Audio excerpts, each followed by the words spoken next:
أعوذ بالله من الشيطان الرجيم بسم الله الرحمن الرحيم يا ربي بالمصطفى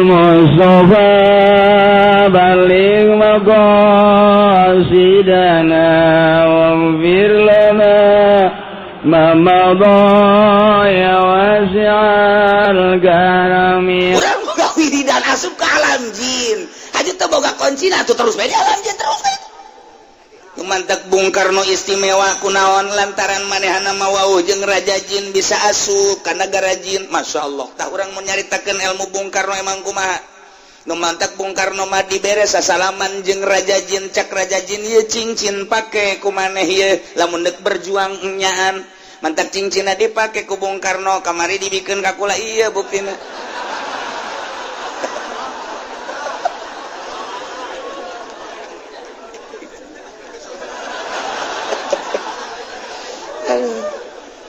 tapi bejana Bung Karno mah cincina hideung semu biru ieu mah hejo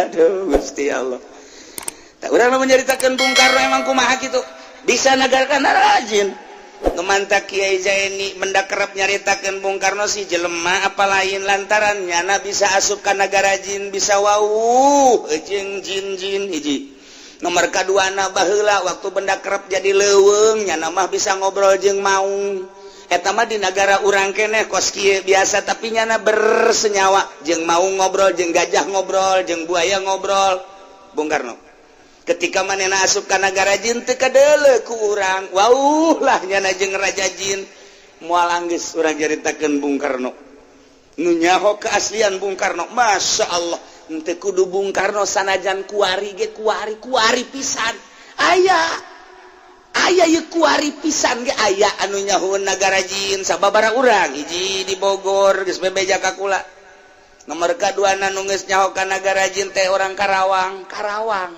emang Karawang mah meureun henteu boga wiridan ge ngahiji jeung jin ieu ya bani adam qad anzalna alaikum libasan yuwari sawatikum warisha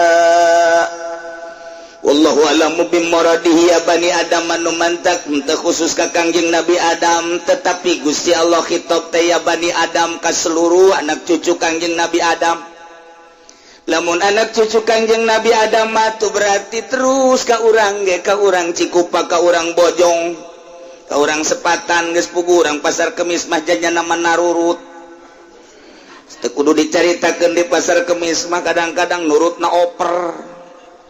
Nah iya ya bani Adam, hei anak cucu Adam. Qad anzalna alaikum libas. Nyata, jelas. Yakin. Kau lalu agung geus nurunkeun ka anjeun kabehan. Wahai anak Adam, libasan anggoan pakaian. Gusti Allah tega bahasakeunana qad anzalna make anzalna anzalna mah kapan inzal inzal mah kapan turun mantak ditafsiran ku Imam Jalal di anzalna teh bimana khalaqnahu majaz berarti lantaran inzal makan turun di langit berarti lamun ieu teu make majaz anak Adam cak Gusti Allah qad anzalna kaula nyata geus turunkeun wadimor ti luhur ka handap wah hambalah ya wadimor geus turunkeun atlas gajah depak wah hambalah ya segala lepis segala BHS anzalna tarurun ti luhur langit ka handap janteu dina turunna ge meureun urang pararae mantak anzalna bimana khalaqnahu kok Gusti ngabahasakeun anzalna sih panai anzalna manurunkeun bentukna kadeuleu inzal biasana hujan dipakekeun kanurunkeun hujan anzalna ieu ge sarua artina cek Gusti Allah kaula bakal nyieun pakaian teh nu disababan ku hujan mimiti kaula nurunkeun hujan tina cai hujan ambalayah di bumi teh bakal jarara di sagala jajadian ti mimiti teki jukut jeung sajabana datang katangkal anu gede bakal jarara di tina jajadian nu disababan ku hujan teh engke bakal aya jajadian anu bisa dipake njieun pakaian buktina kapas jeung berbagai deui kitu tatangkalan nu bisa dijieun pakaian di antara nu paling istimewa adalah kapuk kapas.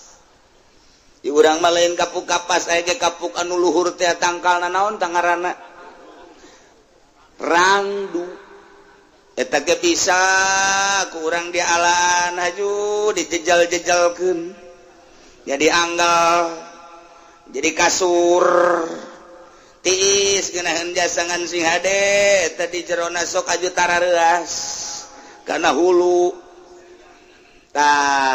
kapuk kapas waduh luar biasa produksi dijadikanlah kapuk tersebut benang tina benang dijadikanlah tenunan jadilah wadimur waduh jadi polekat gajah duduk gajah depak gajah lari can aya cenah kejieun atuh kusia. Terus kebelah dieuna waduh dimodif-modif baheula aya samping Maulana segala. Kebelah dieuna terus samping teh uluh segala BHS Al Jupri. Terus Al Hidayah, wari deui aya deui Tamer. Macem-macem. Wah iyalah disababan ku hujan berarti mencek tukang ngaji memajaz min itlaqis sabab wa iradatil musabbab jadi berarti majaz sabab tina hujan bakal ngajadikeun nu disababan ku hujan berbagai tatangkalan salah satu kebutuhan manusia cai tina unsur opat sebab manusia teh adalah terbuat tina anasirul arba'ah hiji ardu dua hawa tilu ma'u opat nar kebutuhan manusia teh sakitu hiji taneuh nomor kadua hawa nomor katilu na cai nomor kaopat na seuneu eueuh bae nu hiji total adat jadi paeh napas geus hukak hingkak geus teu bisa ieu urang ngasupkeun hawa ka jero irung geus teu bisa dipencet di jero na pernapasan teh spendek obatna ngaroko eta maksudna moal kebal deui masyaallah geus teu bisa menghirup oksigen geus teh itu kene mun eueuh cai sebab kebutuhan awak urang cai awak urang teh diinuman atuh gitulah lumantak wahai anak cucu Adam kodan salanya takaula geus ngadamel ka anjeun alaikum pikeun aranjeun kabehan libasan pakaian-pakaian anu disababan ku cai hujan tina cai hujan teh terus jararadi atawa engke bakal deuleu anjeun pertanian khusus libasayuari sawatikum warisha pakaian teh dijelaskeun dina Al-Qur'an aya dua macam nomor kahiji libasayuari sawatikum pakaian anu bakal nutupan kagorengan yakni aurat kubul jeung dubur nomor kaduana libasan warisha artina warisata ieu terbuat tina bulu-bulu anu bisa mayuta jamalu bihi minasia dipake ngaginding model wall dan lain sebagainya. Eta teh sarua bae tina cai hujan kene, cai hujan turun ke tanah kemudian jarara dijukut dan lain sebagainya.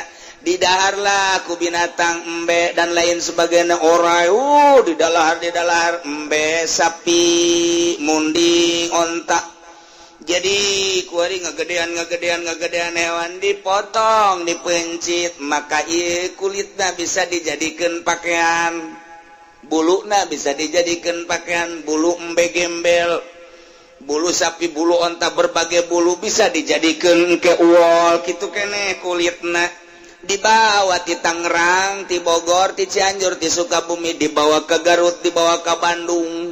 Jadinya diolah terus, diolah diipis-ipis dina hiji kulit sapi bakal jadi 12 hiji kulit sapi teh bakal jadi 12 helai. Lamun embe mah bisa 2 baheula mah kuari mah dijadikeun hiji bae lantaran embe mah teu boga lapisan-lapisan. Diproduksilah di Garut, diproduksilah di Bandung, dibawa deui kuari dijualan di Picung jadi jaket. Eta produksi Garut eta. Lamun memproduksina bagus geunang dipakena hargana murah terjangkau oleh rakyat pasar Kemis. Tapi lamun jang ka luar negeri mah ipis ongkos lawon bae mahal tambah jutaan. Eta mah ongkos lawon biasa bae eta mah dirahasiakeun ngajual naga lantaran moal kabeulieun ku urang Cikupa mah kecuali pasar Kemis.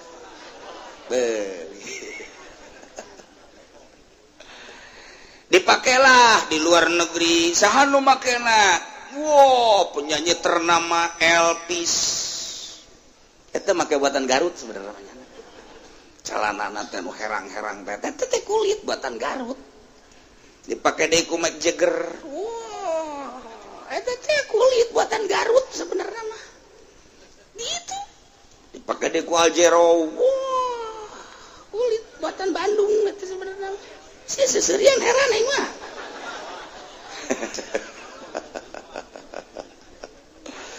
bahkan Bill Clinton ge kunjungan ke Indonesia dibere nyana jastina kulit Masya Allah Indonesia teh istimewa tuh urang mah di dia ngajualan kulit sapi sabaraha duit hargana eta kulit sapi teh hijina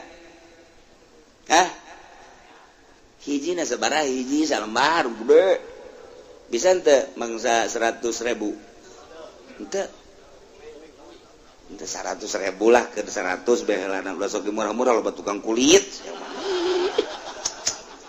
kumaha sih bila perlu 500.000 lah bawa ka ditu dijieun 12 keur carita salembarna jadi hiji baju baik atawa 10 nu 2 jang tambal-tambalna hijina misalna dijualna ieu kuari 5 juta kali 10 di sabaraha ada memang hitungan bae geulangan 50 juta sasapi Masya Allah mantan kamu mun tukang kulit hargakeun 1 juta mahal gitu jadi jaket mah kuali mah timbul pertanyaan paneta teh kulit kuari dipake kuari jaket kulit nu di urang makan dipakena teu meunang kahujanan asal kahujanan bae jadi heuras aju bau tak kumaha lamun jaket kulit kahujanan aju bau kurang kuari digoreng pakai kerupuk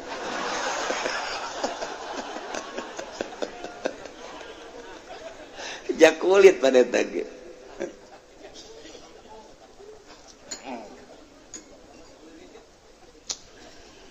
nomor kahiji bahasa yuwari sawatikum pakaian anu jang nutupan aurat ulah kadeule dihareup ngubal gabel mun lalaki ulah kadeule serenyum jeung bendu baud ulah kadeule kitu kene di tukang supaya rapi libasa yuwari sawatikum nomor kahiji nomor kedua libasa warisa di samping warisawatikum teh ditambahan ku ginding make potongan nu rapi terbuat tina lawon nu bagus supaya kadeleuna sergap. Nah, dua macam. Nomor kahiji jang nutupan kagorengan, yakni aurat. Nomor kedua supaya tambah rapi dinding. Warisa, asalna waris mah bulu manuk. Tapi nu dimaksud mah ieu mayu tajammalu bihi minasyab majaz deui bae. Walibasut taqwa dzalika khair.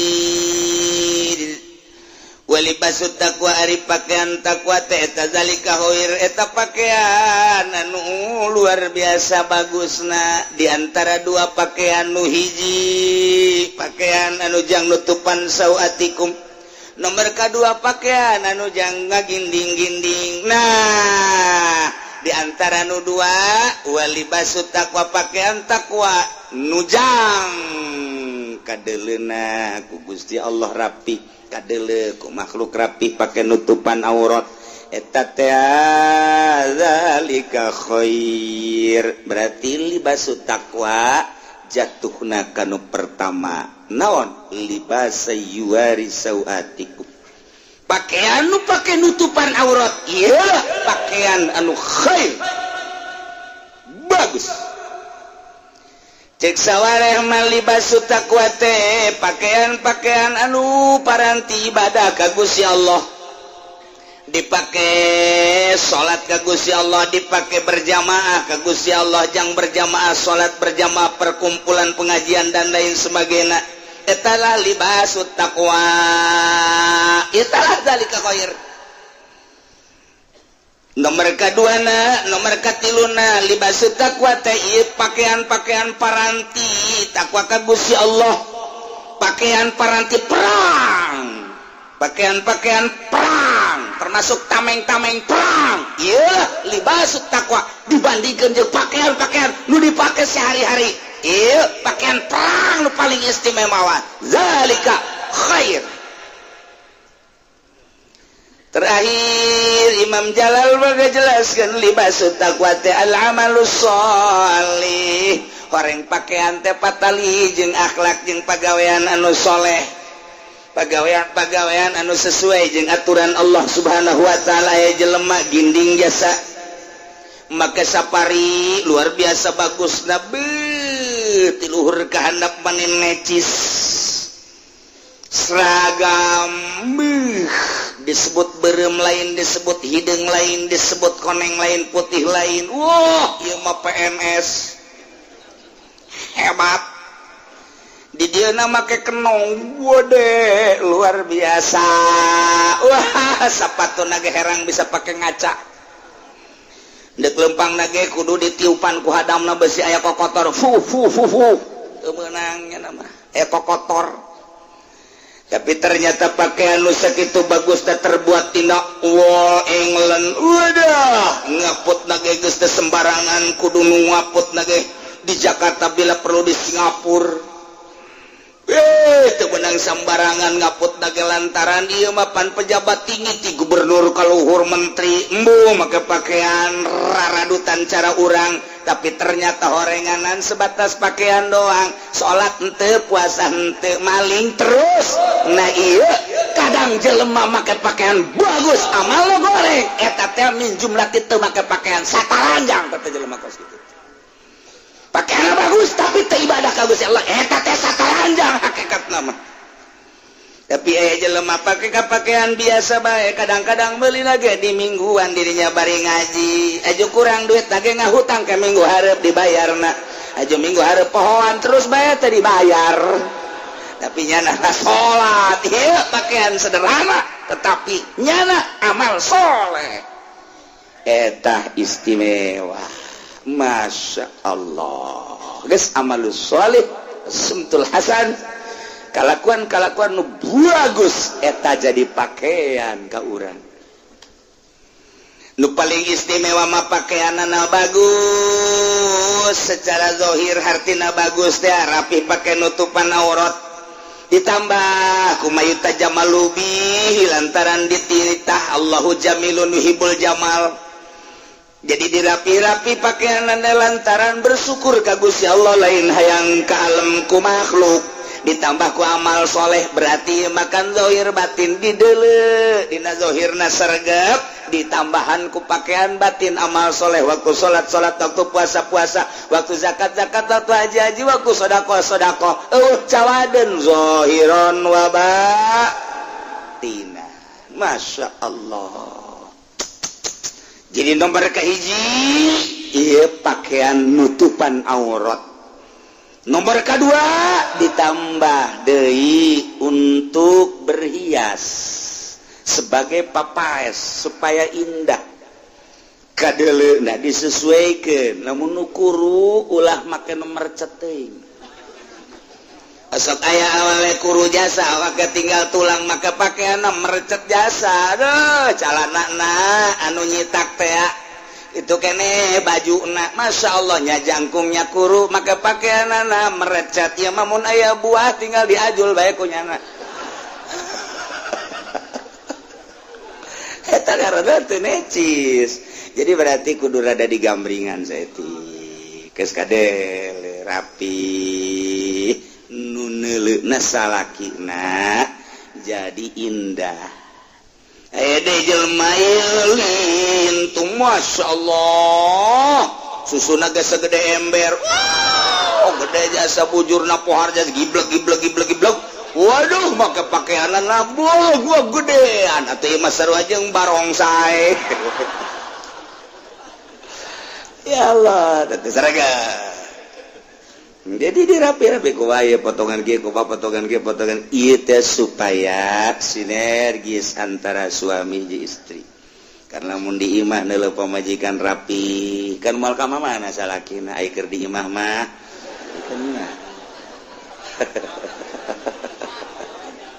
Lah cek salaki da cukup aing neuleuh sia bae ge jas sia rapi bae. Geus teu kudu neangan ka mana deui geus rapi kadeleuna aing mah ngeunaheun neuleuh sia tuh. Aju salaki nage kan rapi becak pamajikanana aduh asana pangkasepna kakak di dunia kakak mah sanajan hideung tapi herang kakak mah kadeleuna ya pun sider gitu kan nyambung suami istri masya Allah ngeunaheun dititah urang kitu teh pakailah sarua jeung pakaian untuk menutupi aurat. Di samping itu tambahlah dengan keindahan-keindahan supaya di imah tangga ngeunaheun saling memandang.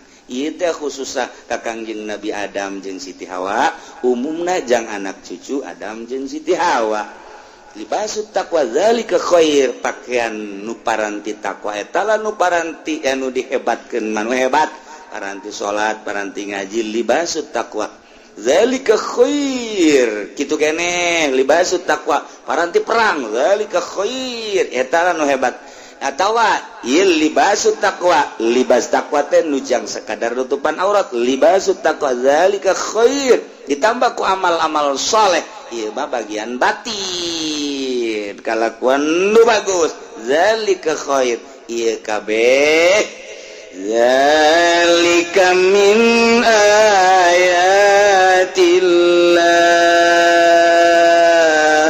la'allahum yadhakkarun wallahu a'lamu bimuradih. Ngajadikeun Gusti Allah kana pakaian dengan berbagai aksam bagian-bagian pakaian, dengan berbagai mode-mode pakaian, dengan berbagai potongan-potongan pakaian.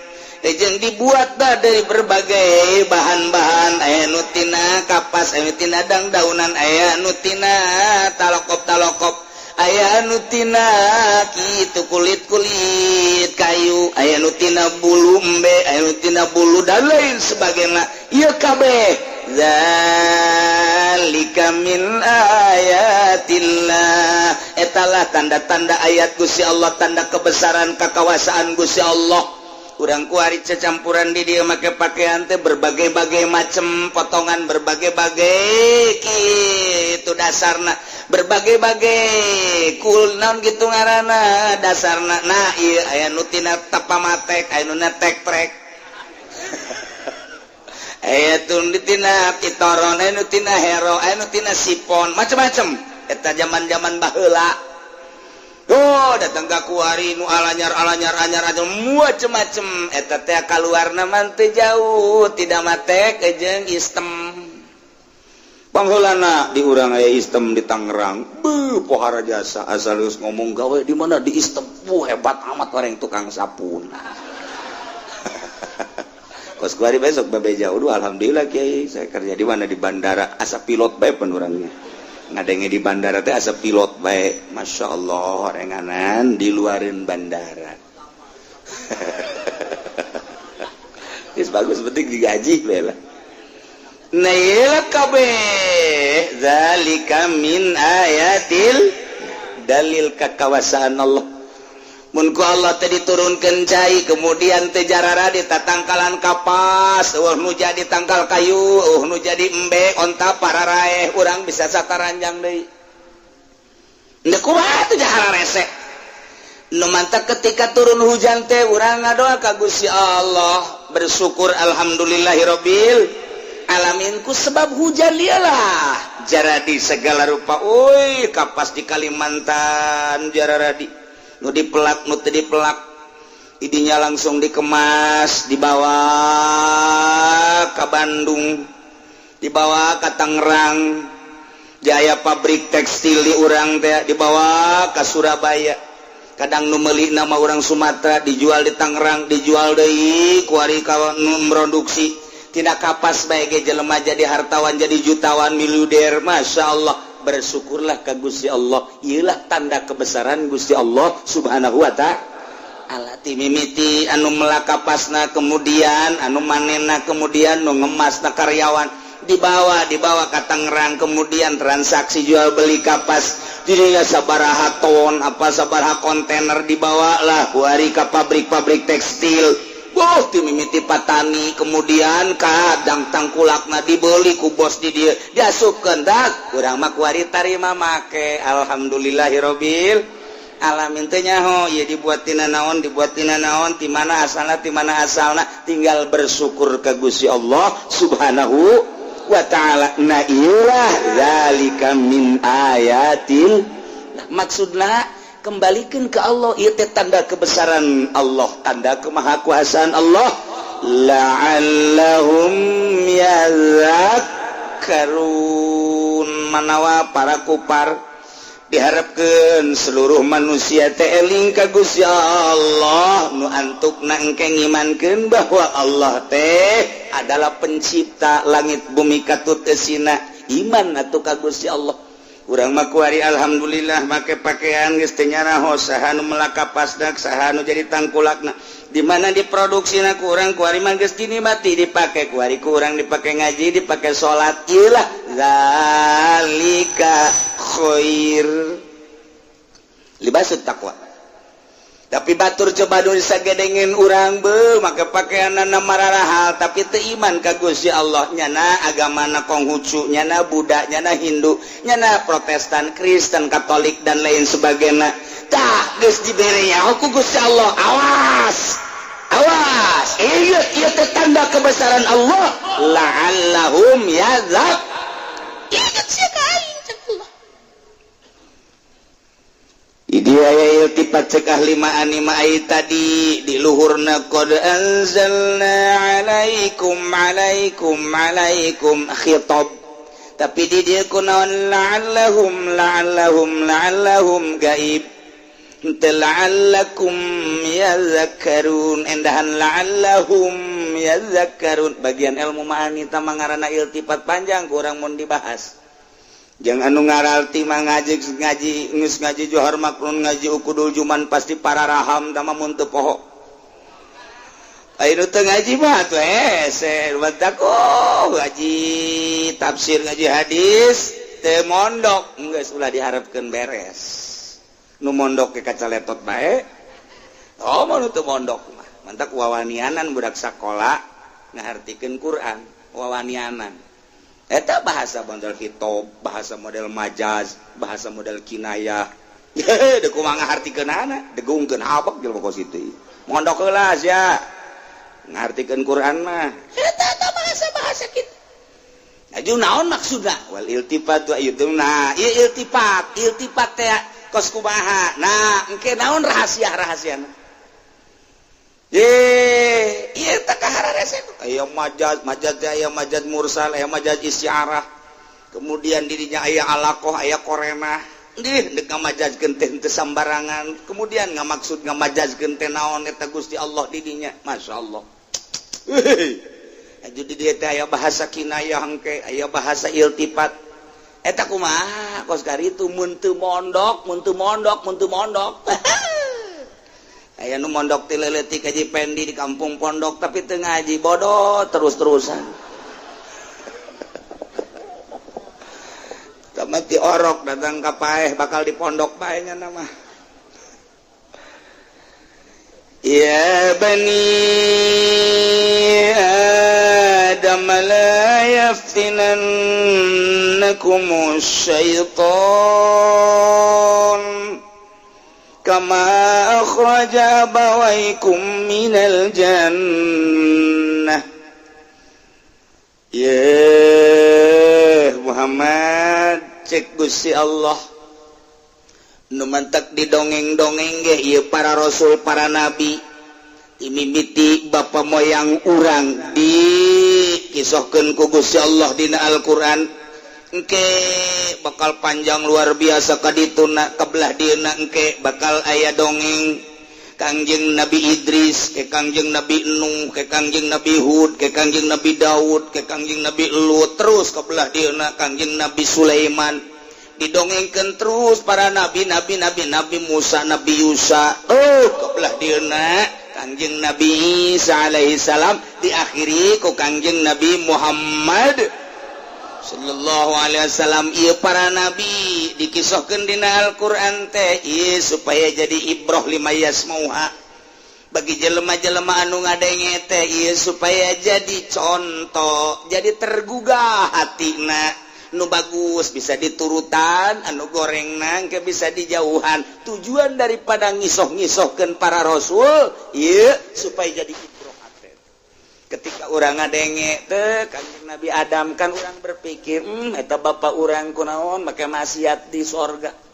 Lamun tah heula teu maksiat meureun aing ge teu kudu hararese hirup di sorga ngeunaheun jasa teu kudu boga kontrakan. Aju cak nu ngontrak aing teu kudu ngontrak.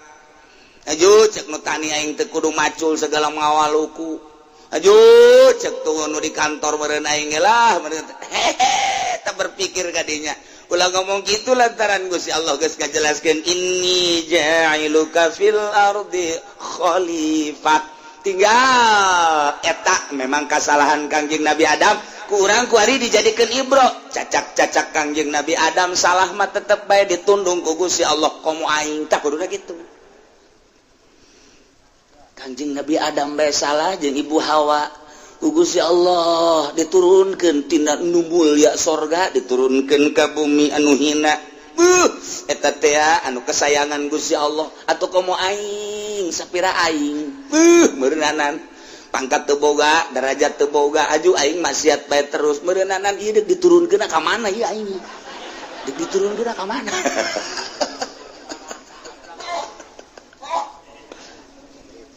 Dubatak ditambahan deui cek Gusti Allah ya bani Adam. Wahai anak cucu Kanjeng Nabi Adam la yaftinannakumus syaitan sing hade ulah kagoda ku fitnah-fitnah setan. Derek. Sebab setan geus gancam cak setan teh. Ieu Adam jeung Hawa ge kuai kagoda cak setan. Digoda sia kuai urang Cikupa. Aing kumpul di Citra. Aing kumpul di BSD. Sabagian anak buah aing di Puri Jaya.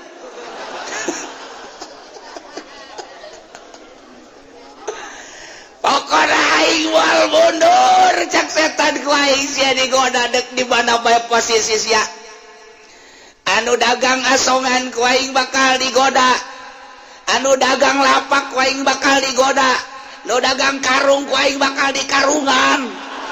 Pokoknya kuaing digoda kabeh. Cak setan ulah sabat kali aya bapa na bae ge jeung ibuna kuaing bisa komo sia. Kuaing bakal digoda nu jadi ustad, nu jadi kiai ti tarasub Golkar. Setan blonnya.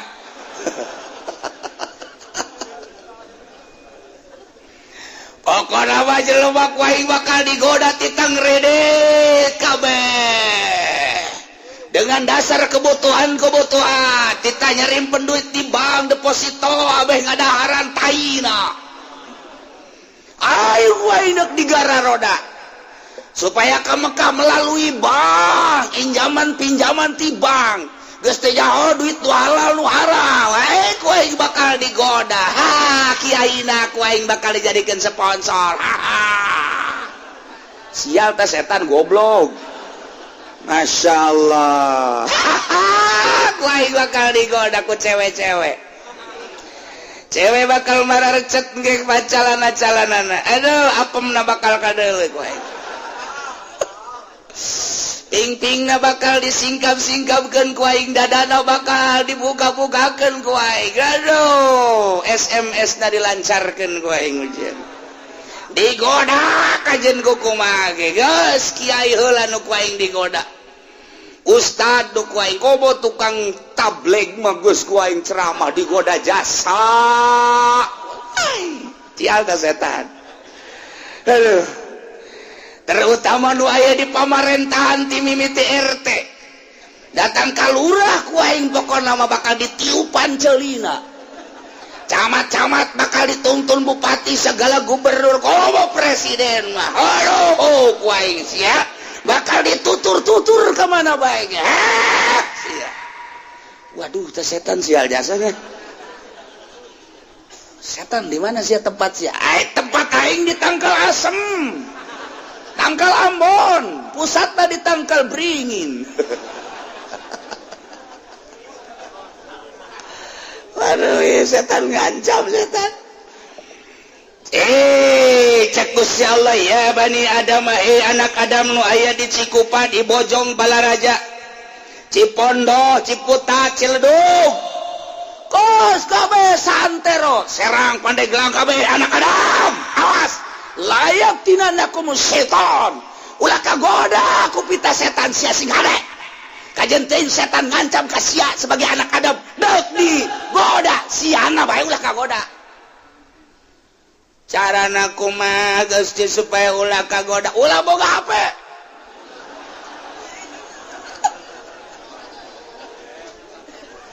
aji pendig hideug aduh boga 5 aing HP. Aduh. Naon deui Gusti supaya ulah kagoda ku setan ulah boga TP. Waduh. Berat. Naon deui Gusti supaya ulah kagoda ku setan. Sing hade cek Gusti Allah. Ya, ke heula dihareup bakal dicaritakeun godaan-godaan setan. Ieu mah nomor kahiji.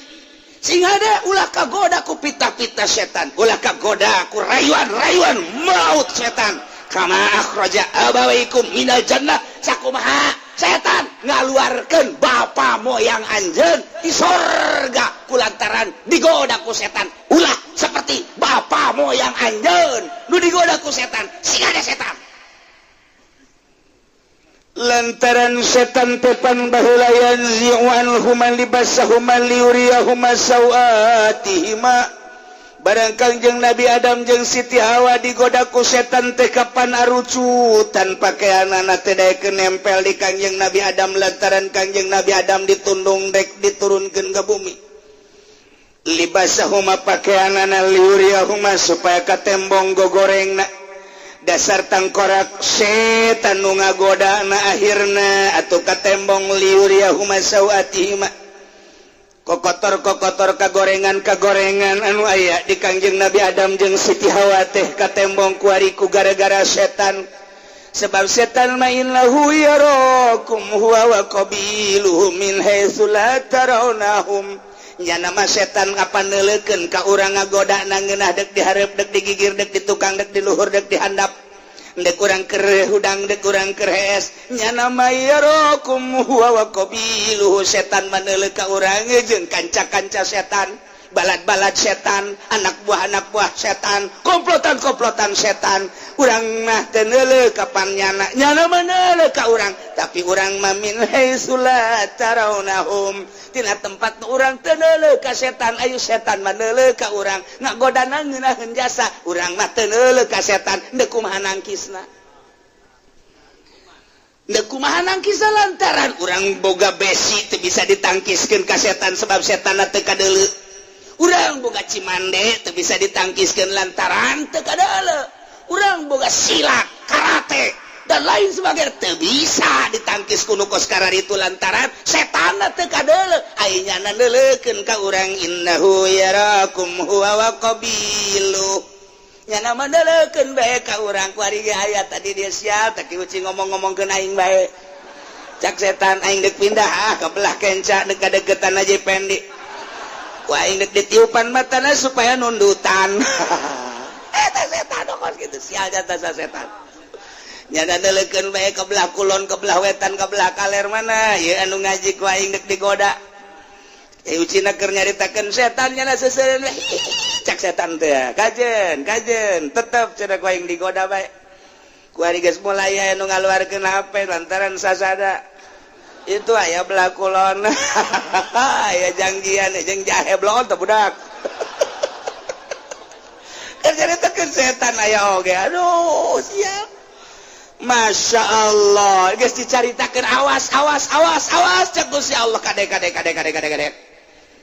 setan ngancam bakal mitnah bakal ngagoda bakal nganasehatan ka anak cucu Adam cak Allah awas la yaftinannakumus syaitan awas ulah terulang kembali ala tattabi'uhu fataftan ulah nuturkeun ajakan setan maneh bakal kapitnah lantaran urang dijanjikeun lamun urang bersih bakal balik deui ka tempat semula yane surga sakumaha kanjeng Nabi Adam geus dijanjikeun Adam maneh turun engke maneh di mana-mana balik ka akhirat maneh sepi tina dosa balik deui ka tempat anu asal lain jang maneh bae Adam anak cucu anjeun ge urang mana bae sadunya datang ke akhir zaman ketika manehanana balik bersih tina dosa barali ka tempat semula ka sorga bejakeun ka anak cucu anjeun Adam nu mantak ieu urang teh dijanjikeun ku Gusti Allah sanajan Gusti Allah nurunkeun bapa moyang urang ka dunia ya ka taneuh ka bumi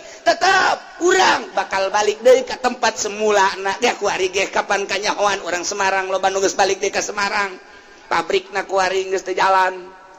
Urang Surabaya nu kaya Tangerang kuari pabrikna bangkrut balik deui ka ditu. Urang Lampung balik deui babarengan yang monyet di Lampung ka ditu. Yang uwa-uwa ieu ge urang bakal balik deui ka sorga asal la yaftinannakumus syaiton. Asal ulah kapitnah ku setan bae. Moal kebal hirup urang. 20 tahun, 30 tahun, 50 tahun, 70 tahun balik ka ditu salila etalah hati-hati setan. Siapkeun kuari kuda-kuda urang jang ngalawan setan. Awas ulah sampai terjadi sakumaha akhraja abawaikum minal jannah. Bapak urang teh kula gagu gara-gara kabisikan ku setan turun di surga.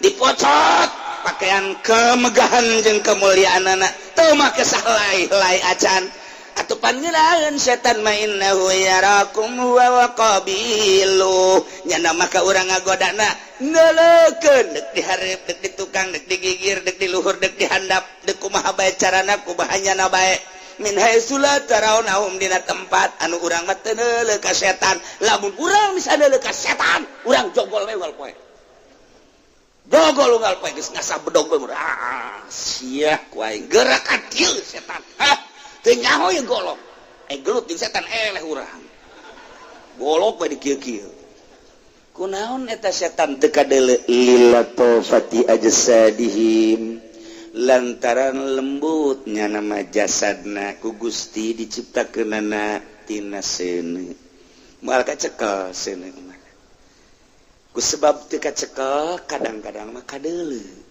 seuneu aya nu haseup da doang kadeuleu seuneuna mah teu kadeuleu aya nu seuneuna kadeuleu beureum hideung dan lain sebagainya gambaran setan urang lamun dibere ketajaman mata bisa neuleuh ka setan urang lain saeutik hamba Allah anu bisa neuleuh ka setan teh lain saeutik bisa neuleuh ka setan rupa setan bisa kadeuleu ulah jauh-jauh urang maca surat jin bae urang sok hayang neuleuh setan mah baca ku urang surat jin niatan ya Allah ya Rabbi abdi maca bayang maca surat jin di dia hayang neuleuh ka setan neuleuh kege bakal asal macana di tempat sepi atuh aja setan mah jadi rame atuh sia maca di kuburan sorangan bae coba ge atuh cek si Junet teh mah kieu teh kudu maca surat jin teh masal cicing bege geus teu lah di masjid sia sorangan maca surat jin teh kudu tamat bakal aya geus dibuktikeun sama aku sababaraha urang ai kiai ulah nanyaing orang batur bae lah di dieu keur zaman kula leutik kene aya santri teu percaya ka surah almarhum Aba baca coba ge surat jin gusia penta aya teh santri dibaca ku nyana menta abdi mah hayang neuleuleungeun bae lah ulah kudu kabelegedeg leungeun we can tamat-tamat acan leungeun datang wow nyana kieu bae curugna bae sagede bitis curugna encan ieu encan ka dieu atau kelenger nyana kieu bae cak babaturan tadi pan sia baca Quran pan ieu kelenger kieu di inuman geus kebal cageun kunaon sia aduh aing neuleuleungeun gure cekeuna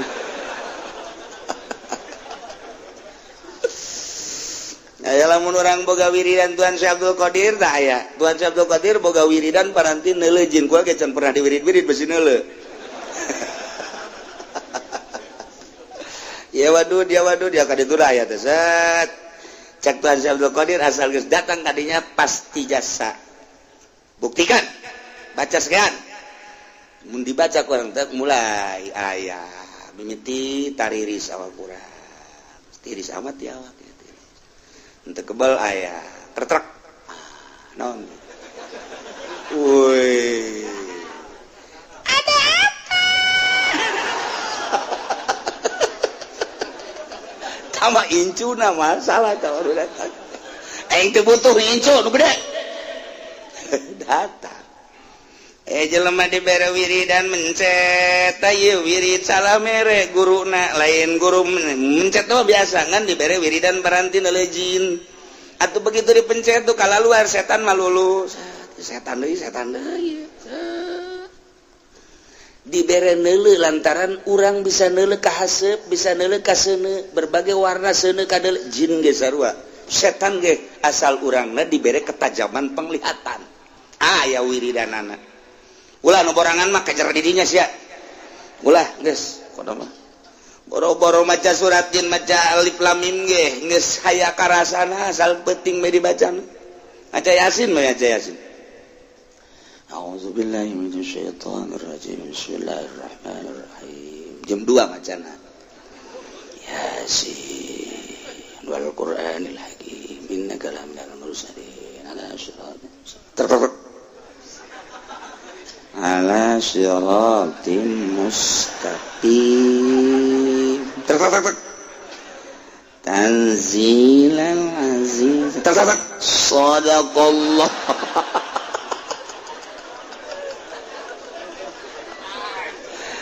cak pamajikan aku nantet aku nanaon ada di sini maca Quran ti penting cekeun aku Masya Allah iya awadami alwani matawan taya rupa setan teh tuh mantak sing ade Masya Allah urang bisa deuleuh ka setan bisa deuleuh ka jin lamun urang dibere kecerdasan dibere penglihatan nu tajam mata teh aya nu asli pembawaan pribadina aya nu memang melalui wirid-wirid ayat-ayat suci Al-Qur'anul Karim atau melalui hizib-hizib atau melalui wiridan-wiridan ti guru hayang nempo ka nagara jin atau aya dia nagara jin teh ka hiji ieu teh aya dua dimensi di urang teh nagara urang ieu nagara jin ge di dieu keneh disingkapkan kue di dana tak urang aya dina neraka jin aya urang lah di dia kerengan urang lamun asup ka nagara jin teu kadale di alam nu ieu tah lamun urang teu boga kuncina tuh terus di ditu urang boga wiridan asup ka alam jin haji teu boga kuncina tuh terus bae di alam jin terus bae mantak Bung Karno istimewa kunaon lantaran manehana mawauh jeung raja jin bisa asup ka nagara jin Masya Allah tah urang mau nyaritakeun ilmu Bung Karno emang kumaha nu mantak Bung Karno mah diberes sasalaman jeung raja jin cak raja jin ieu cincin pake ku maneh ieu lamun deuk berjuang nyaan mantak cincinna dipake ku Bung Karno kamari dibikeun ka kula ieu buktina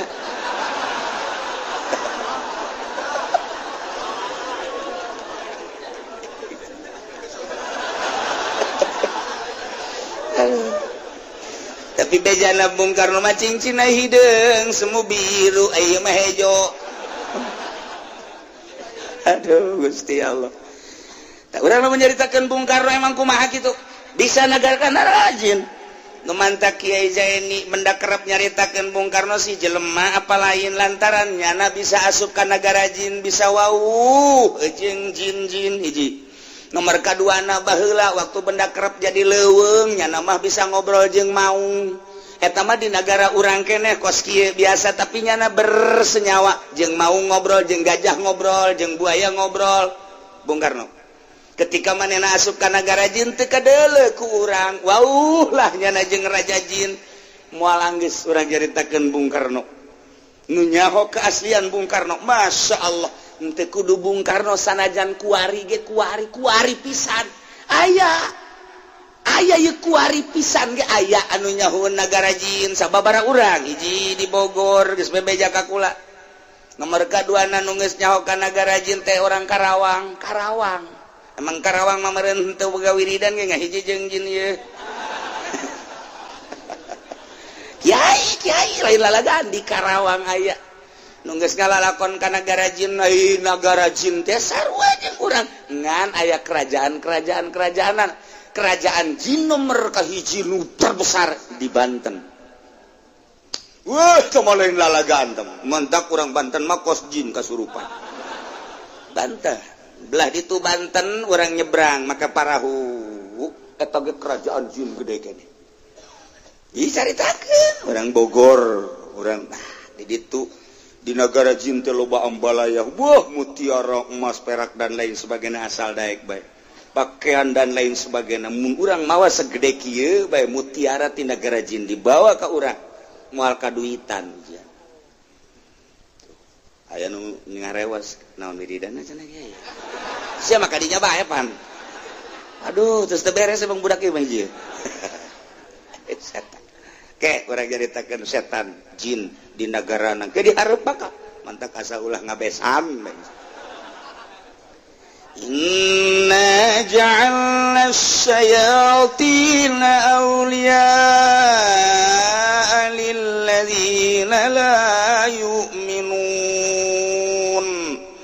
wallahu a'lamu bimuradi cek Gusti Allah sanyana kaula nu agung ngajadikeun ka para syaitan teh sebagai kanca-kanca sebagai babaturan sebagai kroni-kronina kasa lilladzina la yu'minun ka jelema teu arariman Katolik teu iman ka Allah Protestan kafir pokona mah Yahudi Nasrani kitu kene bangsa budak ongucu dan lain sebagainya iyalah jelema nu teu iman ka Gusti Allah kronikna syaitan kuari lamun lain ajakan setan Yahudi jamual kuari lamun lain ajakan setan Nasrani Amerika jamual urang geus nyaho sabenerna mah eta teh keur kasurupan setan ngan di urang na deui nyana ngahijina jeung para setan-setan jadi aya kedua komplotan di urang teh aya nu sok maca Quran bae nu iman ka Gusti Allah aya nu teu iman ka Gusti Allah ngahijina jeung setan sabenerna mah hate teh merontak ngan kulantaran di luhurna lolobana ngahijina jeung setan sedengkeun jadi kroni urang mah teu daya teu upaya kasimpulanana setan ngagoda eta makhluk nu hirup anak cucu Adam nyana ngahiji jeung para kroni-kronina nu jadi kronina ialah jelema-jelema nu teu iman ka Gusti Allah, teu iman ka Kangjeng Rasulullah, teu iman ka Al-Qur'anul Karim, asal aya kafir eta kroni setan. Yahudi kroni setan, Nasrani kroni setan. Kajen ngomong lembah lembut ujung-ujungna kajen kuku mage tetap ngajerumuskeun bae kitu bae. Walan tardo angkal yahudu walan nasara hatta tattabi'a millatahum. Yahudi jeung Nasrani mah datang ka irah ge moal ridaweun ka urang sehingga urang nuturkeun nyana sebab nyana karoni setan. Ke gera dihareup ke sabobor hayat deui bakal dicaritakeun tempat-tempat setan jeung di mana nyana cicing-cicingna buah luar biasa. Kaki haji mungkin nyana cicing di sorban. Wah, ka bupati meureun dikenongna. Macem-macem ke setan teh jeung ke bakalna aya anti-antina kudu dibacaan naon ieu setan sebab kadang-kadang aya jelema kasurupan. Sebab jelema teh kasurupan sakumaha setan nyurup ka oray ti baheulana setan teh nyurup datang ka kuari sok nyurup ka makhluk-makhluk asup nyana kadinya dipencet ku urang dibacaan ayat kursi Bismillahirrahmanirrahim Allahu la ilaha illa huwal hayyul qayyum la ta'khudhuhu sinatun wa la naum la ta'khudhuhu sinatun wa la naum la ta'khudhuhu sinatun wa la naum pencetkeun urang set bisa sial ta setan baca lalu matinya bisa kos gitu mah itu kiai kaisinan mentak ulah sapencet-pencet tak setan leuwih pinter tibatan urang kudu make antina tanya kiai kok bisa kos gitu tadi puasaan sapencet-pencetna atuh setan mapan puasa bae nya mariaboh tanda taksi ade iyalah Quran gajelaskeun kajeun jang batur ba ulah dibejaan jang urang bae sadarkan diri orang, hati orang, pikiran orang bahwa cak Al-Quran inna ja'alna syayatina awliya lilladzina la yu'minun. Saenyana kaula nu agung maha pencipta geus ngajadikeun ka setan-setan sebagai kanca, sebagai kroni, balad, babaturan, sobat, nyobatna lilladzina la yu'minun ka jelema nu teu arariman. Asa jelema teu iman ka Allah ya ane kafir, sobat setan. Sing hade jeung jelema eta. Tuh kan setan mulai aya wa idza fa'alu wallahu alam. A'udzu billahi minasy syaithanir rajim. Bismillahirrahmanirrahim.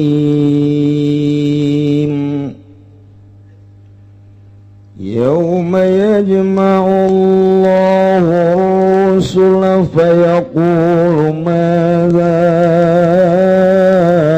أجبتم قالوا لا علم لنا إنك أنت علام الغيوب Allahu a'lamu bi muradi uzkur eling sira Muhammad yauma yajma'ullah dalam dina ngumpulkeun bakal ngumpulkeun sapa Allah ar-rusula ing pirang-pirang utusan huwa yaumul qiyamah utawi yauma yajma'ullah iku dina kiamat bayaqulu maka ngadawuh ya Allah lahum kadua rusul Taubiyahun liqaumihim kendaraan memelek kedua kaum rusul madza ing lapan madza ujibtum ngapah suwiji ay alladzi tegese kang ujibtum den subadanan sira kabeh bihi kalawan ladzi hina da'utum waktu undang sira kabeh ila tauhid maring tauhid waktu ngajak sira kabeh maring tauhid kalu maka ngucap ya rusul kabeh la ilma lana oranan waruhiku maujud kadu ingsun sadaya bizalika kalawan mengkono uji betum innaka insatuhne Tuhan anta Tuhan alamul ghuyubi ku kang banget uningane ing pirang-pirang kang gaib magoba tegas barang kang gaib yang ma'anil ibadi saking pirang-pirang hamba zahaba anuhum alaihi lisyidati auli ilanganum saking rusul apa ilmu gitu ilmu apa waruhe ing zalik lisyidati aulin kena sangat tepake atau didapatkan lisyidati hauli yaumil kiamati kena sangat pakai dina kiamah wa pasihim lan pungah pangehe iya rusul maya syaduna dari karinya aksani ya rusul kabeh ala annahum hingga tatasatuhuna rusul kabeh yaskununa ilma yaskuna iku kana barang kang meneng ya rusul kabeh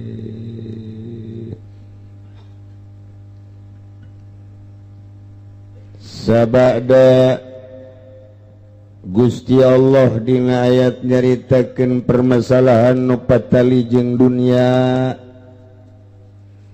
Ayeuna Gusti Allah rek nyaritakeun nu patali jeung akhirat.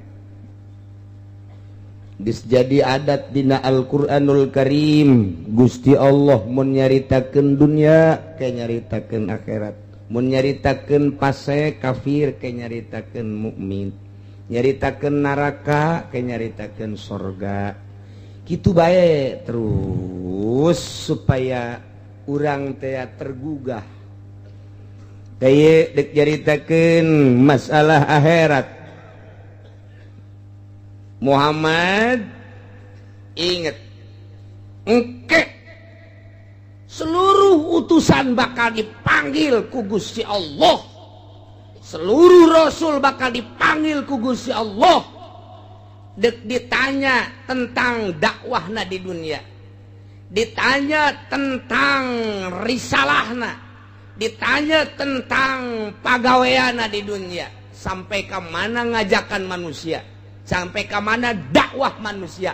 Jeung datang ke mana eta umat nuturkeunana jeung jawaban-jawaban umat datang ke mana bakal dikumpulkan para rasul di sidang ku Gusti Allah.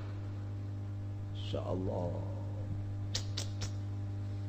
Lain bae para rasul cek Imam Qurtubi. Warasatul anbiya para ulama panggil setelah rasul para ulama. Dipanggil engke. Maneh kiai kan baheula urang mana sia abdi ti Balaraja tahun sabaraha sia jadi ulama 2011 zaman saha bupatina Smet saha gubernurna ibu presidenna padahal geus teu dibejaan ge geus aya tulisanana tapi supaya jelas nyata kadenge ku balerea dipanggil orang ulama mana maneh apakah ulama mu'i atau ulama non mu'i ditanya salila maneh jadi mu'i digaji ieu cabang teh 10 juta setahun batur mah masyarakat nu nyaho sia dibere 10 juta bahkan wakil ge jeung sekretaris teh dibere digunakeun pake naon teh duit eta gaji apa lain jeung sesuai tante sia teh jeung digawena ampura lain ampura nu nyaho digajina sabaraha duit dirahasiakeun hanya kepala MUI bae jeung cabang nu nyaho teh kan jere kieu nyaho aing MUI dibere, lain dibere-bere deui.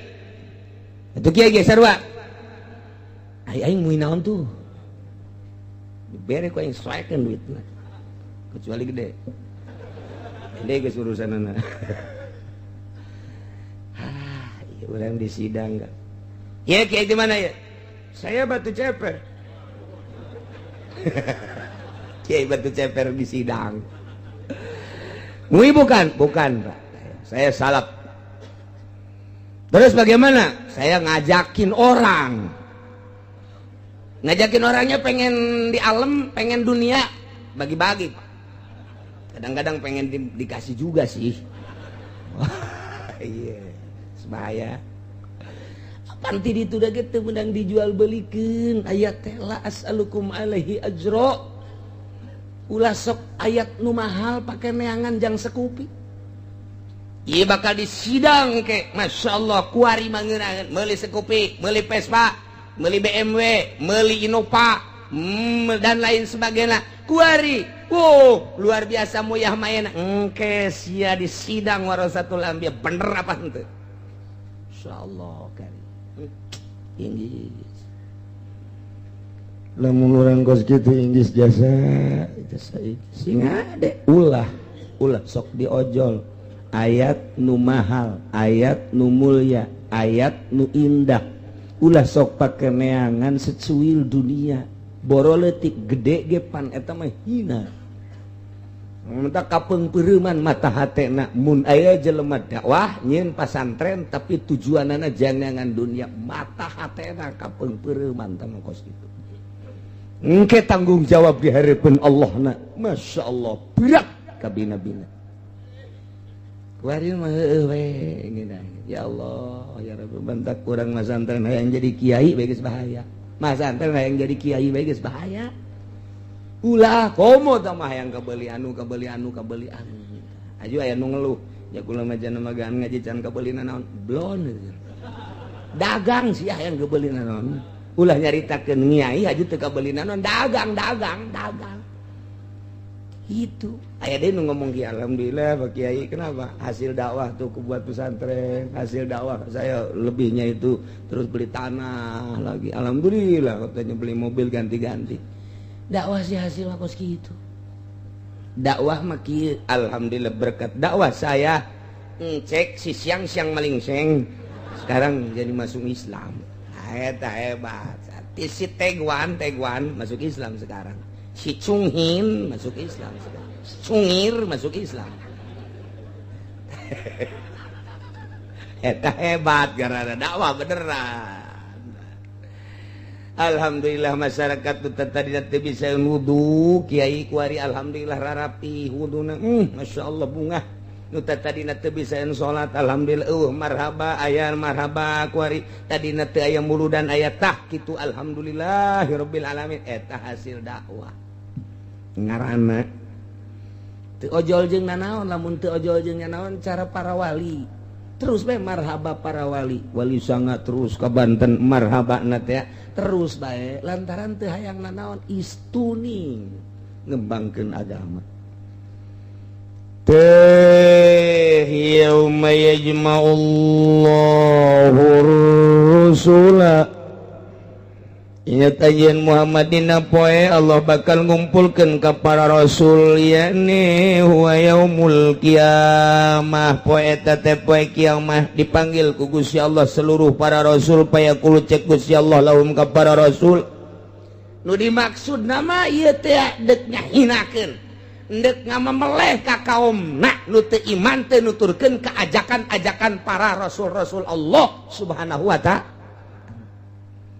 Gusti Allah madza ujibtum kumaha wahai para utusan kaula anjeun disubadanan anjeun diijabah anjeun ditanggapi soal ajakan-ajakan anjeun kudu nauhidkeun ka kula kaum anjeun kumaha tanggapanana coba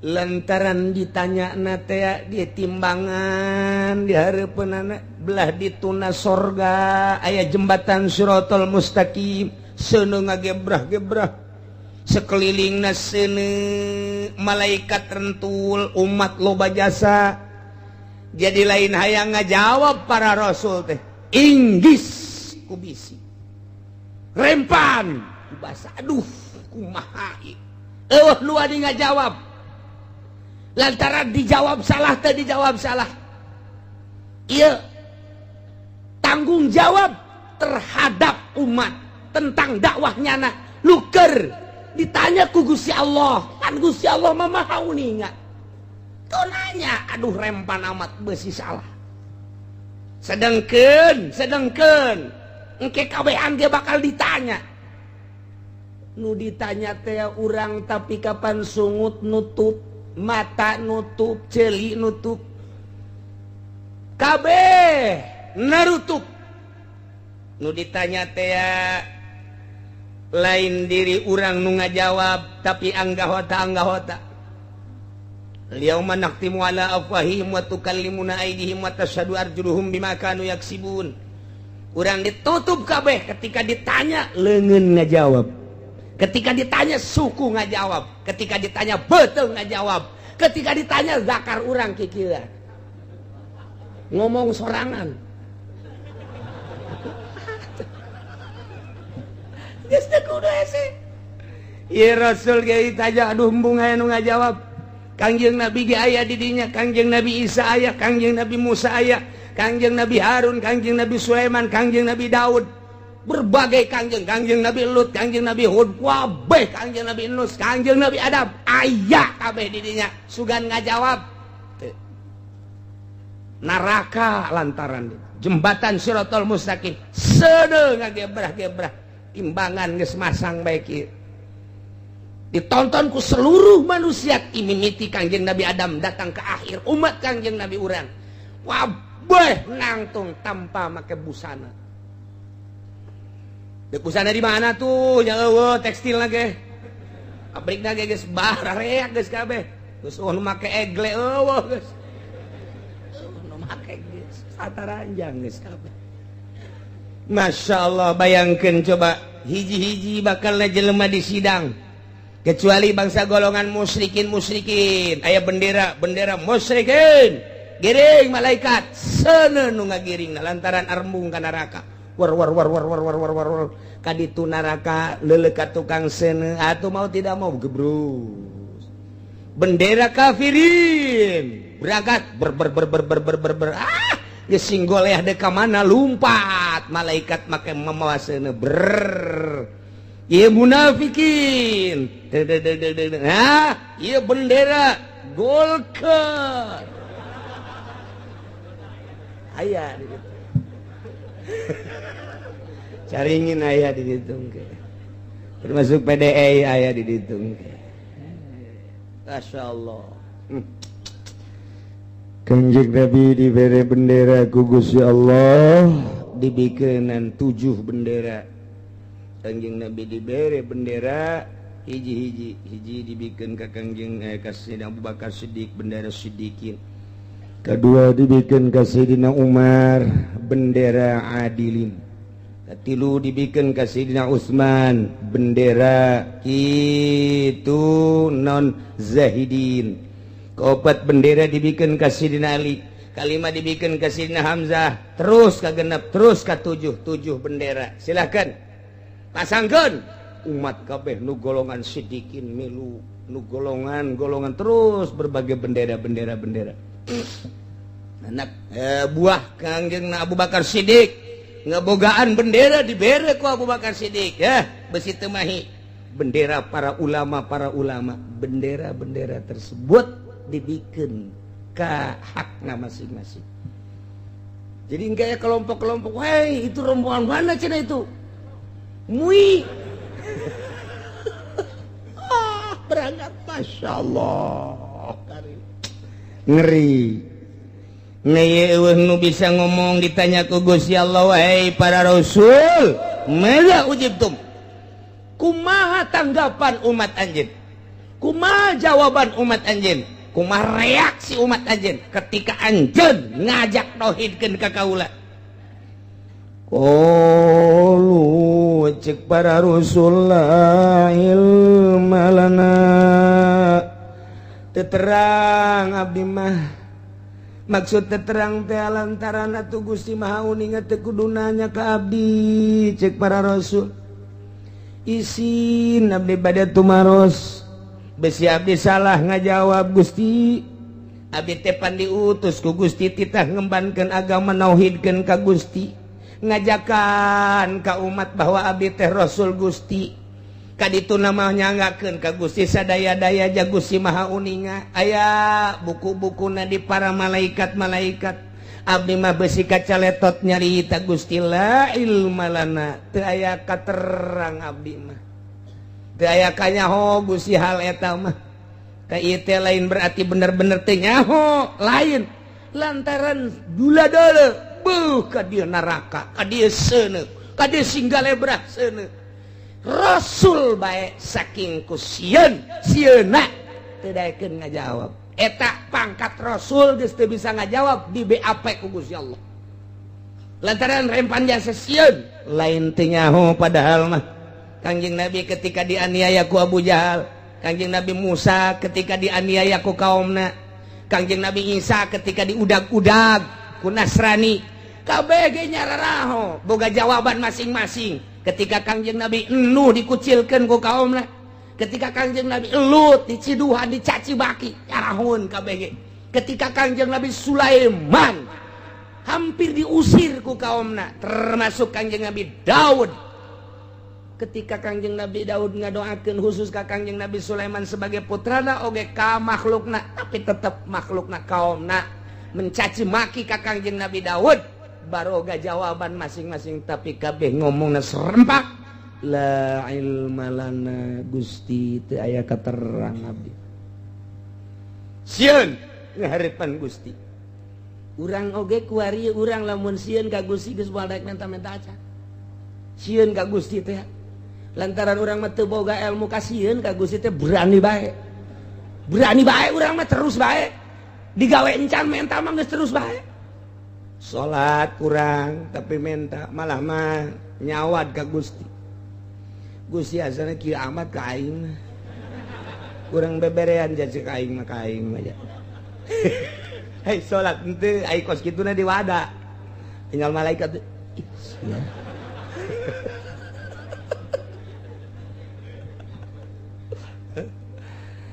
Kayak teh bahasa la ilma lana. Naon eta? Hebah ka Gusti. Urang lamun hebah ka Gusti moal boga rasa ilmu. Urang diangkat jadi wali teh rahasiana kunaon ketika urang teu boga ilmu. Lamun urang boga ilmu moal diangkat jadi wali datang ka modar moal diangkat jadi wali.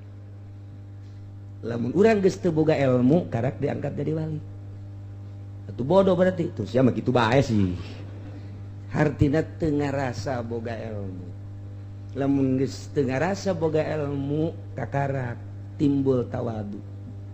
Ilmu naon atuh Gusti di abdi da sadaya dageh Gusti nu masihan. Loba anu boga ilmu waktu ku Gusti dicokot bah ja atuh naon. Gusti mere ilmu ditempelkeun ka otak abdi ketika dicokot ku Gusti atuh jauh naonan. Abdi mah teu daya teu upaya, nu boga daya jeung upaya mah Gusti. Abdi mah teu boga ilmu. Sia hirup, nanti hirup abdi pan pamasihan ti Gusti ketika Gusti atuh nyabut hirup abdi mah atuh abdi deuk aya naonan. Boro-boro nu susah cara abdi nu sugih ge cara Soeharto cara Ibu Tin ja paeh mah paeh bae ku Gusti cek Gusti paeh mah paeh bae. Atuh ieu hirup abdi teh pan nu Gusti teu ngaku ka hirup, teu ngaku ka ilmu, teu ngaku ka gerak-gerak urang. Nu Gusti sadayana. Istilahna naon abdi mah gaeng ka Gusti bae ieu mah. Ya Gusti sia ibadah ka aing meureun sieun ka neraka. Henteu Gusti. Besi abdi pajar sieun ka neraka. Belum abdi. Moal mundur saeutik-eutik acan. Hayang ka sorga meureun teu Gusti. Andai kata abdi ieu ibadah hayang ka sorga ku Gusti, abdi asupkeun ka sorga, abdi bade lumpat bere keluar deui. Beneran sia? Bener. Bung ka sorga. Bung. Teu sieun ka neraka teu. Belum abdi kuari keneh Gusti. Eta di dunia teh kos kitu teh. Atuh hayang naon sia? Hayang kanu nyieun surga jeung nyieun neraka ka Gusti bae abdi. Dia lamun abdi geus diaku ku Gusti sanajan dikanarakakeun neraka ge moal panas. Sanajan kuari boga mercy, woh asena ge tiis, ai nu kolotna nu kolot nyarekanan bae mah atuh hareudah.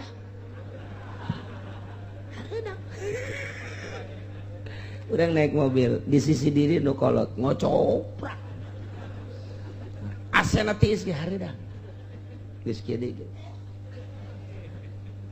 kayak ngomong deh geus lah minta hiji bae dua segala rupa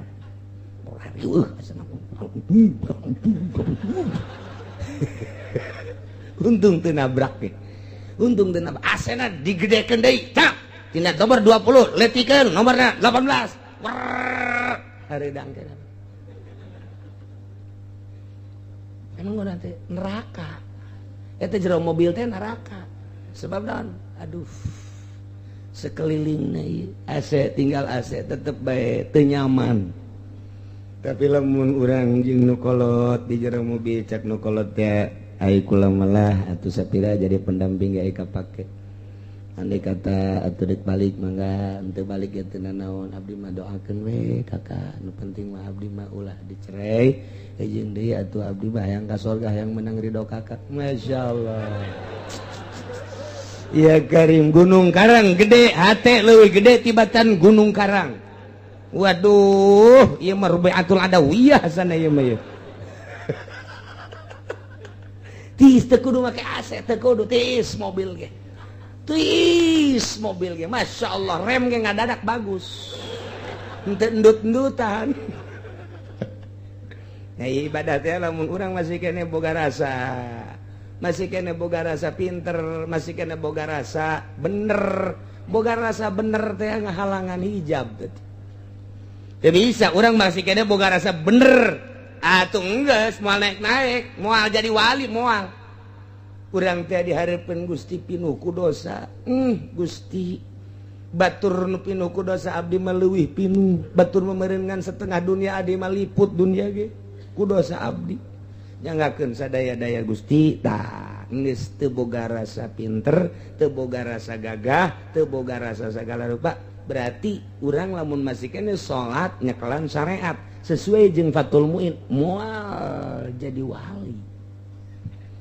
wali teh kos kitu teh ji atuh kudu ulah lain ulah tolol sia mah kitu bae heulanan ieu mah keur carita wali kudu dilepaskeun eta pindah alam eta mah alam syariat urang kudu pindah tapi urang bersyariat tapi perasaanku dipindah tina syariat kok bisa kitu sih heran atuh pan tadina urang teu bogoh jadi bogoh pan pindah perasaan tadina mah di imah teh urang sorangan barang bogoh ka Sarwiti urang Cikupa asa duaan bae diu asa duaan nangkara ka saluhureun nangkub asa handapeun masyaallah peureum asa kadeuleu beunta asa karasa tah eta teh perasaan nu kos kitu ketika urang diputuskeun cinta greget nu aya teh greget perasaan ngaranna tah ieu ka Gusti Allah teh ku perasaan lamun Gusti ngadamel langit Gusti ngadamel bumi di antara dadamelan Gusti teh abdi dihirupan ku Gusti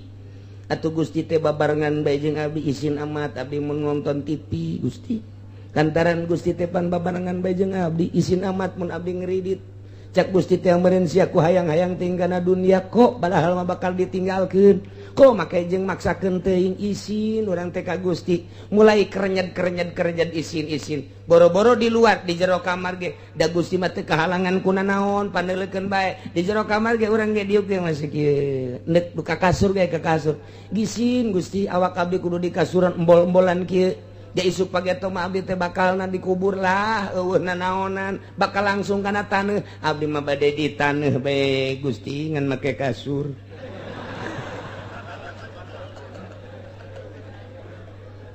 sak malaikat blon ditanya ku pamajikan kaji ku ieu sare ku ada dihandap bae lah aing geus tasawuf caki uci ge cak pamajikan karena kuari bae tasawuf isuk pagi teh ditanya di kaji atuh ulah sok dihandap ka luhur kunaon teh teu kunaon sia yang dihandap bae tanya dia menang saminggu deui ji haji beneran ieu masuk dihandap bae kok sarena dihandap memang kumaha itu beneran eta nuturkeun surah ki uci apa lain kunaon cak dukun cenah ge lamun dihandap mah moal kena teluh tuh berarti kan geus lain tasawuf deui bae tah eta urang Cikupa mah kos kitu tah aya dihandap nurut ka dukun geus macem-macem eta teh urang merendah diri di hareupeun Allah teh datang ka mana Masya Allah tah la ilma lana teu aya katerang Gusti abdi mah nyanggakeun sadaya-daya andai kata abdi leres ngalaksanakeun dakwah ka Gusti dakwah Gusti atuh alhamdulillah teu leres nyanggakeun sadaya-daya adapun abdi ditaros soal umat soal kaum kumaha jawaban-jawabanana atuh nyanggakeun sadaya-daya lantaran innaka anta allamul ghuyub saenyana Gusti mah anta Gusti Allamu sigat mubalagah maha sagala-gala uninga maha terang Gusti makanu gaib-gaib atuh geus teu kudu naroskeun ka abdi tamah tak atuh kunaon Allah nanyakeun ka para rasul tak eta teh lain rasul nu ditanya mah Kangjeng Rasul para rasul nu dimaksud nama umat pan umat mah ngadengekeun ketika ditanya wahai Isa abdi Gusti anjeun dakwah di dunia dilaksanakeun Gusti kumaha jawaban umat anjeun kaum anjeun nyangakeun sadaya-daya abdi mah teu aya katerang upami ditaros soal umat abdi mah teu terang pan umat araya neuleukeun ngadengekeun ta eta teh umat nu boga perasaan nu umat nu boga perasaan nurut teu nurut ka Kangjeng Nabi Isa ngaku rasul ngaku nabi atau ngaku pangeran umat ta ieu teh nu dimaksudna mah deuk ngamemeleh deuk kajejeleh deuk ngisin-ngisin ka umat para rasul padahal mah nu dijejelehna mah umatna nu ditanyana rasul nu ditanya rasulna tah ieu teh nu ditanya nambah Kangjeng Rasulna para rasul nu dimaksud nama deuk gacacan deuk gacaprok malaikat teh deuk jiksa umat da teu nurut kana ajakan-ajakan para rasul begitu ditanya umat anu nurut mah pan ka para rasulna alhamdulillah ngacung ngajawab sorangan umat teh ya Allah abdi umat Kangjeng Nabi Isa abdi iman ka Kangjeng Nabi Isa bahwa Kangjeng Nabi Isa adalah utusan Gusti abdi nu pertama membela kana kadakwahan Isa alaihi salam cak anu sabagian deui Gusti abdi mah henteu abdi mah malah mangerankeun ka Isa teh pan bisa disebut pangeran pan aing pangeran mah Isa abdi Gusti mana di pangeran-pangeran apakah bate ngaku pangeran abdillah ilma lana terang abdi manyanggakeun bae coba umat bae nu ditanya tanya umat cak umat anu iman ka Kangjeng Nabi Isa ja Isa mah teu pernah ngaku pangeran ja Kangjeng Nabi Isa mah ngaku ge sebagai rasul sebagai utusan Gusti abdi nu percaya jeung abdi nu iman ai itu ngaku pangeran salah si itu ngadu masyarakat jeung masyarakat antara P3 jeung Golkar ngadu. Teu kudu hese-hese, ditanya Rasulna umat nu ngembut. Iyalah nu bakal dimemeleh teh umatna. Tanya deui Kangjeng Nabi Isa, "Cenah mane pernah ngaku ini Allah?" Nyangakeun la ilma lana abdi mah teu terang ja abdi mah aya ge ini Abdullah. Kadengin aku nyana meureun ini Allah nyangakeun sadaya-daya cak umat teh hi pugunya lama ini Abdullah abdi iman jasa nyana mah hamba Gusti cak anu mangerankeun ribut didinya ribut eta bage teu mah hisa tahun 2 tahun urang encan katanya encan Kangjeng Nabi Musa encan Kangjeng Nabi Harun encan Kangjeng Nabi Daud encan Kangjeng Nabi Sulaiman duh cak urang Cikupa urang mah pangpandeurina angel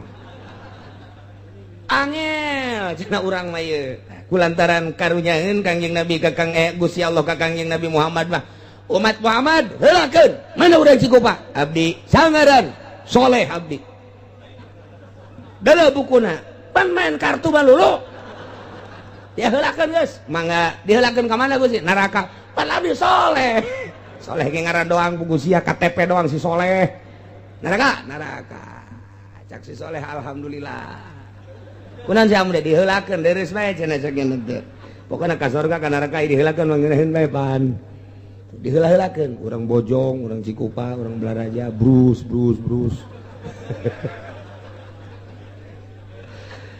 ngadenge kieu masyaallah Rasul di BAP la ilma lana innaka anta 'allamul ghuyub. Sedengkeun wa nazana dina ayat sejen apa nabi-nabi teh nyaksian bakal umat-umat teh nyaksian ka para nabi-nabi. Tapi ieu nabi, ieu rasul ditanya ku Gusti teu daekeun jadi saksi terhadap umatna lain teh nyaho lantaran kurempan jeung sieun. Teh cukup bae umat nangka nu ngembut sorangan dijejeleh engke ku malaikat. Mendak ka dieu rek jaritakeun Kangjeng Nabi Isa rame ieu. Kangjeng Nabi Isa boga kaistimewaan 8 nu mantak dipangerankeun ge ku umatna. Naon ieu? Ieu nu bakal ayatna khusus. إذ قال الله يا عيسى ابن مريم والله أعلم